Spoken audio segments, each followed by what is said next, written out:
Hello दोस्तों, नमस्कार, जय श्री कृष्ण, राम राम। कैसे हो आप सब लोग? आप बोलोगे कि मैं बहुत ज्यादा टेंशन में है। केमिस्ट्री, फिजिक्स, मैथ्स या फिर बायो के बारे में सारी इंफॉर्मेशन पता है और उसमें से कहीं ना कहीं हम बहुत ज्यादा श्योर है कि अच्छे मार्क्स आएंगे बिकॉज पूरे साल वही किया। लेकिन जब हम बात करते हैं इंग्लिश सब्जेक्ट की, तो कहीं ना कहीं बहुत ज्यादा स्ट्रेस में है कि इंग्लिश में क्या है, कैसे आता है, पेपर पैटर्न क्या है और कितना करोगे तो अच्छा मार्क्स आएंगे। बिकॉज अगर 3 सब्जेक्ट में आपके 90 प्लस है और इंग्लिश में अगर 65 45 आ गए या फिर कंप्यूटर में 45 50 आ गए, तो ऑब्वियसली ओवरऑल आपका जो रिजल्ट है बहुत ही ज्यादा डाउन हो जाएगा और जो आप सब लोग नहीं चाहते हो और मैं भी नहीं चाहती हूँ। और यही रीजन की वजह से मैं आज आपके लिए इंग्लिश की प्रॉपर ब्लूप्रिंट के साथ साथ क्या कौन से चैप्टर में से कितना आएगा और किस तरह से आपका पेपर पैटर्न और कितने मार्क्स का होने वाला है, सारी की सारी इंफॉर्मेशन मैं आज आपको इस वीडियो में देने वाली हूँ।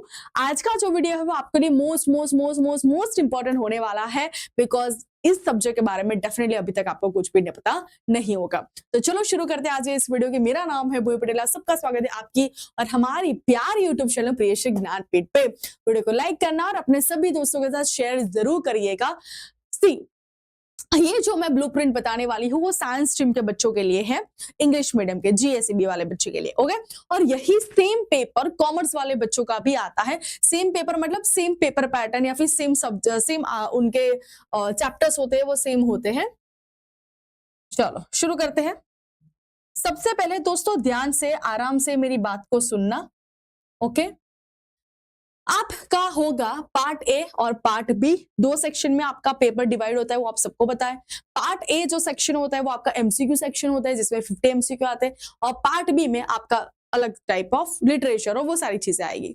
पार्ट ए में जो आपके 50 एमसीक्यू हो गए उसमें प्रोज, फ्लेमिंगो वाली बुक जो है, फ्लेमिंगो वाली जो आपकी बुक है उसमें से 20 मार्क्स का पूछा जाएगा।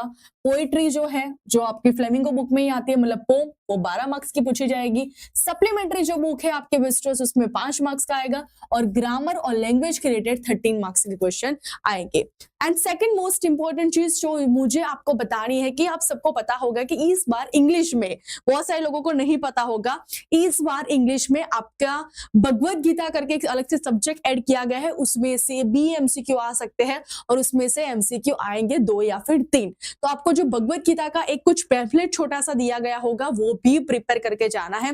वो श्लोक का क्या मतलब है और क्यों है, किसने बोला था, वो सारी चीजें भी एग्जाम में एज एमसीक्यू पर्पस पूछी जा सकती है, तो आपको वो भी याद करके जाना है। वो है आपके पार्ट ए के 50 एमसीक्यू।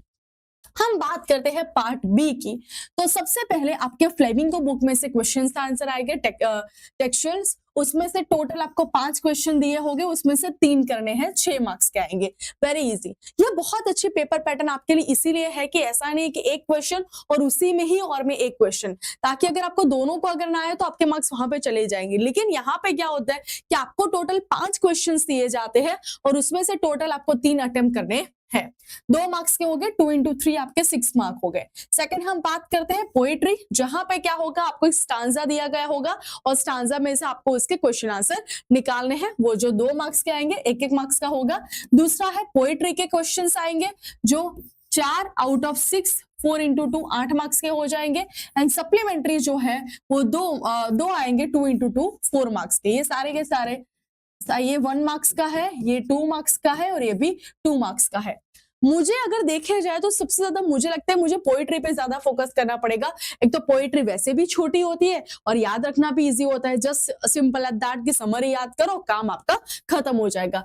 तो फॉर एग्जांपल अगर मैं पोएट्री यहाँ पे एमसीक्यू में 12 मार्क्स का हो गया, फिर यहाँ पे स्टांजा के बेस्ड 2 हो गए और यहाँ पे 8 मार्क्स का हो गया, 22 मार्क्स के तो यहाँ पे मुझे पोएम में से ही मिल जाएंगे। तो चलो आपको अगर सोचो कि लंबे लंबे चैप्टर्स याद नहीं रहते तो सिर्फ और सिर्फ अगर आप लास्ट डेट पे पोएम भी करके जाते हो, मतलब that the right pronunciation is a poem, अगर पोम भी करके जाते हो फिर भी आपके 22 मार्क्स वहां पे आ जाएंगे।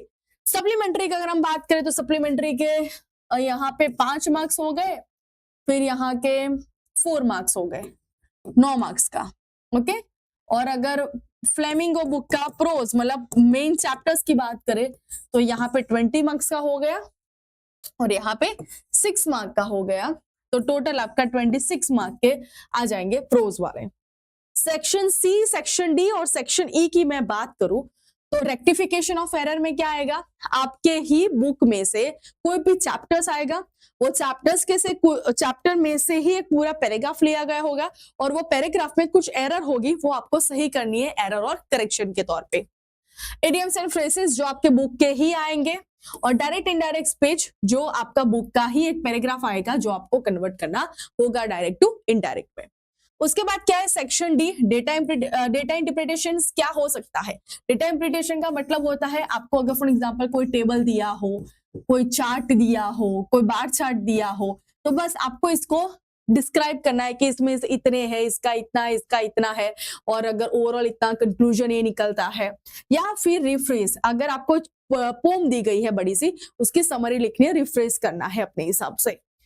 Next most important job application, जो 6 मार्क्स आपके आ ही सकते हैं, कोई भी मार्क्स आपका कट नहीं कर सकता है। कहते हैं ना कि गुजराती में आपने कहीं तो रोकड़िया मार्क्स चाहिए, वो है आपके जॉब एप्लीकेशन के 6 मार्क्स। फिर आपका सेक्शन ई आएगा ईमेल राइटिंग और आएगा फिर आपका ऐसे और स्पीच राइटिंग।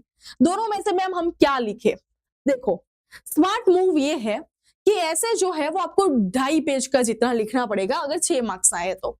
लेकिन अगर स्पीच राइटिंग की हम बात करते हैं तो स्पीच 1.5 में इनफ है। मुझे तो लगता है 1 पेज भी आपका इनफ है। तो अगर मेरे पास टाइम कम है तो मैं जाऊंगी स्पीच राइटिंग पे। ईमेल राइटिंग फॉर्मल और इनफॉर्मल दोनों में से कुछ भी आ सकता है। ओके, अगर आप चाहते हो कि मैं आपको सारी की सारी प्रैक्टिस कराऊं ग्रामर वाले सेक्शन की, तो आपको क्या करना पड़ेगा दोस्तों, ग्रामर वाले सेक्शन के लिए आपको मेरा जो YouTube चैनल है प्रियेश ज्ञानपीठ को, उसको सब्सक्राइब करना पड़ेगा।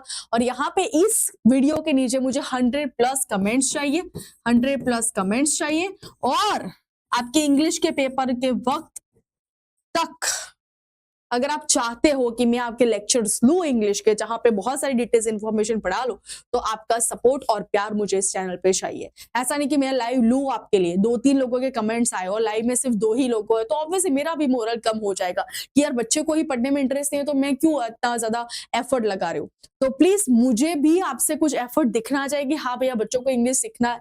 जिस तरह से वो मैथ्स, बायो या फिर केमिस्ट्री और फिजिक्स को प्रायोरिटी दे रहे हैं, इंग्लिश को भी वो इतना ही प्रायोरिटी दे रहे हैं। चलो, ये कुछ मैंने आपके लिए पेपर पैटर्न शो किया है जहां पे लिखा है तेरा 50 MCQ है, क्वेश्चंस 1 to 50 1 मार्क्स का हो जाएगा। आपके OMR सीट में आपको फिल करना है, ABCD आपको ऑप्शन मिलेगा। चलो, so and so things. Grammar में कैसे और किस तरह से पूछा जाएगा वो मैं आपको बता रही हूँ। ग्रामर सेक्शंस कहाँ गया, यस ये रहा आपका ग्रामर सेक्शन, जो सबके लिए बहुत ज्यादा टफ होता है। फॉर एग्जाम्पल एक सेंटेंस दे दिया कि ये वाला जो स्टेटमेंट है उसको अफर्मेटिव में कन्वर्ट करो। The whole word is nothing but a big red trap. Nothing क्या है, एक नेगेटिव स्टेटमेंट है, तो वो नेगेटिव स्टेटमेंट को आपको पॉजिटिव में कन्वर्ट करना है। दूसरा क्या है, इंटरोगेटिव मतलब क्वेश्चन वाला सेंटेंस है, उसको असर्टिव में कन्वर्ट करो। फिर क्या बोला है, एक नॉर्मल स्टेटमेंट को इंटरोगेटिव में कन्वर्ट करो, एक नॉर्मल स्टेटमेंट को एक्सक्लेमेटरी स्टेटमेंट व्हाट या फिर हाउ से शुरू होते हैं, है ना, उसमें कन्वर्ट करो। फिर क्या है, एक्टिव पैसिव वॉइस में कन्वर्ट करो। फिर आपका ये जो स्टेटमेंट है यहाँ पे अनलेस लिखा है, तो इसको इफ अनलेस स्टेटमेंट भी बोला जाता है। ओके, इफ अनलेस स्टेटमेंट भी बोला जाता है। ये है आपका क्वेश्चन टैग, ये है आपका degree of comparison. Most important ये सारे टॉपिक है। इसका टॉपिक का नाम है रिमूव टू यूज टू, इसको बोला जाता है। फिर यहाँ पे आपको टाइप ऑफ सेंटेंसेस आइडेंटिफाई करना है कि सिंपल सेंटेंस है, कॉम्प्लेक्स है, कंपाउंड सेंटेंस है, कौन सा वाला है। कॉम्प्लेक्स सेंटेंस आपको बनाना है यहाँ पे। तो बहुत यहाँ पे अगर आपने देखा होगा तो डिटेल में ग्रामर पूछा जाता है। अगर आपको जेन्युइनली सारा का सारा ग्रामर डिटेल में चाहिए, लर्न करना है, तो हमारा कोर्स है ही, आप सबको पता है 2026 का सब लोगों ने प्रियेश विद्यापीठ हमारे प्लेटफॉर्म पे कोर्स लॉन्च किया है। अगर आपको एक्स्ट्रा इन्फॉर्मेशन चाहिए उसके रिगार्डिंग, तो इस नंबर पे हमारी जो हेल्पलाइन है मैसेज करके आप पूछ सकते हो। बट ऐसा नहीं है कि मैं सारी चीजें बस पैसे से ही करवाऊंगी। अगर आप चाहते हो कि मैं YouTube में भी आपको फ्री में कुछ एजुकेशन दूं तो मैं दूंगी, कोई इश्यू नहीं है। लेकिन मुझे आपका सपोर्ट चाहिए। मैंने पहले बोला कि 100+ कमेंट मुझे इस वीडियो के नीचे चाहिए। तो डेफिनेटली इंग्लिश के जितने भी इंपॉर्टेंट टॉपिक्स है उसके रिगार्डिंग मैं वीडियोज डालती रहूं। ये वीक में एक वीडियो तो आ ही जाएगा। ये देखो रेक्टिफाई द एरर क्या है, एक सेंटेंस है उसको आपको एरर और करेक्शन आइडेंटिफाई करना है। इडियम्स एंड फ्रेजेस करने हैं वो मैं सिखा दूंगी आपको। एक पैराग्राफ दिया है उसको इनडायरेक्ट में कन्वर्ट करना है, मैंने बोला ना कुछ इस तरह से आपका चार्ट होगा, उसको आपको कन्वर्ट करना होगा। एक पोम दी है उसको रिफ्रेश करो, फिर यहाँ पे एप्लीकेशन दी गई है, ईमेल है और ये है आपका ऐसे। ओके, तो कुछ इस तरह से आपका इंग्लिश का पेपर होने वाला है। अब मुझे ये बताना कि इंग्लिश के रिगार्डिंग आपको कौन से टॉपिक के बारे में वीडियो चाहिए, तो पर्टिकुलर मुझे वो बता देना और आपके सभी फ्रेंड्स के साथ ये जो वीडियो है वो जरूर शेयर करिएगा। बिकॉज जब हम बात करते हैं ना दोस्तों स्कॉलरशिप की, बिकॉज जैसे ही आपका 12th खत्म हो जाएगा आप सब लोग कॉलेज में एडमिशन ले लोगे और उसके बाद आप सब लोग एक ही चीज के लिए मरोगे कि भैया अगर कॉलेज में से स्कॉलरशिप मिल जाए तो बहुत अच्छी रहेगी, बिकॉज ऑब्वियसली कॉलेज की जो फीस होती है बहुत ज्यादा हाई होती है। तो उस वक्त क्या करोगे, वो जब स्कॉलरशिप की हम बात करते हैं तब स्कॉलरशिप के आपके सिर्फ और सिर्फ मेन 3 सब्जेक्ट के मार्क्स नहीं, लेकिन इंग्लिश और कंप्यूटर के मार्क्स भी वहां पे कंसिडर किए जाते हैं और उस वक्त बोला जाता है कि 60 या फिर 70 से कम होना नहीं चाहिए आपके परसेंटाइल। तो ये सारे के सारे सब्जेक्ट से मार्क कंसिडर होंगे और उससे अगर कम होगे, चाहे किसी सब्जेक्ट में कम आने की वजह से आपके परसेंटाइल मैच नहीं होंगे उसके स्कॉलरशिप के क्राइटेरिया के हिसाब से, तो आपको वो स्कॉलरशिप नहीं मिलेगी। इसीलिए बोल रहे हो कि इंग्लिश और कंप्यूटर या फिर जो भी आपका सब्जेक्ट है उस पर भी ज्यादा फोकस करना। इंग्लिश में आप आपके सभी दोस्तों के साथ यूट्यूब चैनल की लिंक शेयर करिए, जितने भी ज्यादा स्टूडेंट्स मेरे साथ कनेक्टेड हो गए मुझे भी इतना ही ज्यादा अच्छे से और या फिर बहुत ही ज्यादा मोटिव रहेगा कि मैं आपको बहुत अच्छे से पढ़ाऊं और सारी इंफॉर्मेशन मैं आपको साथ शेयर करूं। तो यस, शेयर करना, लाइक करना और वीडियो कैसा रहा वो भी मुझे जरूर बताना। टेक केयर दोस्तों, जय श्री कृष्ण, राम राम।